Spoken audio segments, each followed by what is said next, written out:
Je suis pas surpris, mais moi j'ai toujours su, je sais qui il est, comment il fonctionne. Mais je me dis, pourquoi tu l'as rappelé Pourquoi tu l'as rappelé si au final... C'est parce qu'il en avait besoin. Parce que c'est un pragmatique, Didier. Mais moi je sais qu'il en avait besoin. Didier, mais pourquoi il le vire comme ça mais parce qu'il en avait plus besoin. Parce qu'il a noté qu'il y avait un problème. Il a estimé 2 mois avant la Coupe du Monde, il a mis à la cave Giroud.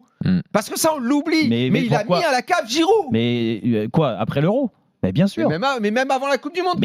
Après l'Euro, moi j'exagère, c'était au printemps. Genre je te prendrai pas. Mais tout le temps. Tu ne reviendras pas. C'est fini. Mais tout le temps. Mais donc dans ce cas, est-ce qu'il n'y a pas une erreur de jugement de sa part s'il considère qu'il n'a plus besoin de Benzema à ce moment-là? Il y a quand même manipulation. Il y a quand même manipulation, me semble-t-il, dans la mesure où alors il y a un problème de compétence du corps médical, puisque je pense que les gens, quand Benzema est arrivé, il y avait 6 jours avant le début de la compétition, 6-7 jours, où le corps médical est compétent et considère que Benzema ne sera pas, ne sera pas disponible dès le premier match, et auquel cas, on n'attend pas les entraînements pour le virer. On dit simplement, il y a une règle qui n'a pas été appliquée. Daniel le répétait sur Varane, mais et puis peut-être que ça aurait fait des remous. Mais à ce moment-là, s'il n'était pas possible pour lui d'être opérationnel dès le premier match, il y a un problème de compétence du corps médical, là, me semble-t-il. C'est pas un problème de compétence, Jean-Michel, parce que le corps médical, moi, je suis pas là pour juger le docteur, les kinés et les ceci, les cela. Mais ce qui est sûr, c'est que il y a un réel problème de relation entre Karim Benzema d'entrée, déjà quand il est arrivé avec sa blessure, et le corps médical. Ça, c'est vrai, quand ils ont voulu lui faire des tests et que lui a dit, écoutez, moi, je connais mon corps. Voilà, ça c'est vrai. Donc, et connaissant Didier Deschamps, et quand il a quelque chose dans la tête, il a défendu corps et âme son staff médical, son staff technique, voilà, et que là, il y a eu premier accroc entre dans l'entente parfaite. Karim a dû continuer sa préparation. Lui, il a l'habitude d'être comme ça. Mais oui, mais ça, ils le savent parce que ça se respecte. Parce que toi, tu le sais, Jérôme, tu le sais. Toi, tu as joué et vous aussi, messieurs. Quand tu parles avec des préparateurs physiques. Moi, j'en ai eu quelques-uns. Il me dit le joueur, son corps, c'est son outil de travail.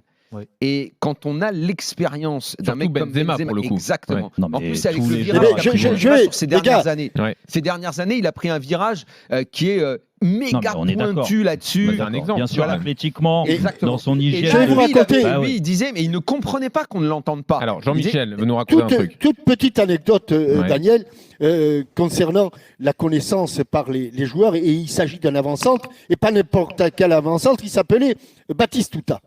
Et en 98, Batistuta a fait venir son masseur, son soigneur, son ostéopathe de Florence, puisqu'il joue à la Fiorentina, et il se faisait masser et bandé comme une momie, un peu en cachette. Mais finalement, ce monsieur Dati, puisqu'il s'appelait Dati, il est toujours en vie d'ailleurs, eh bien, il a terminé sur le banc de l'Argentine en 98. Mais ça veut dire existé.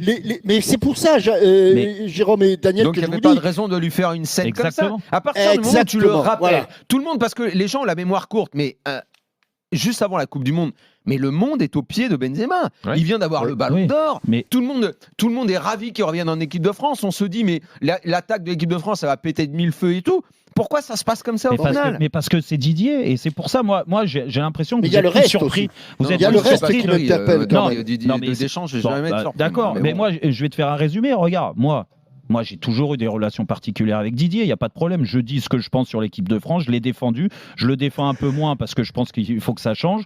J'ai critiqué parce que je connais le préparateur physique, le médecin, l'entraîneur des gardiens. Qui sont franchement pas des flèches. Non, mais c'est pour ça, Daniel, si je les critique... Il faut se le dire, dans le milieu, on le sait, c'est pas des flèches. Si je les critique, et je me suis retenu, quand tu vois qu'un attaché de presse de l'équipe de France, qui s'appelle Raphaël Raymond, est capable de te fermer des portes parce que sous prétexte ça triquité un tel.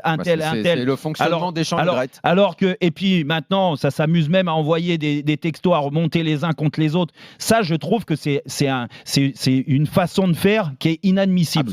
C'est la réalité. Et il y a la suite. Et malheureusement, Karim s'est retrouvé au milieu de tout ça et que Didier, il a tranché dans le vif. Il a fait payer au Ballon d'Or meilleur joueur du monde.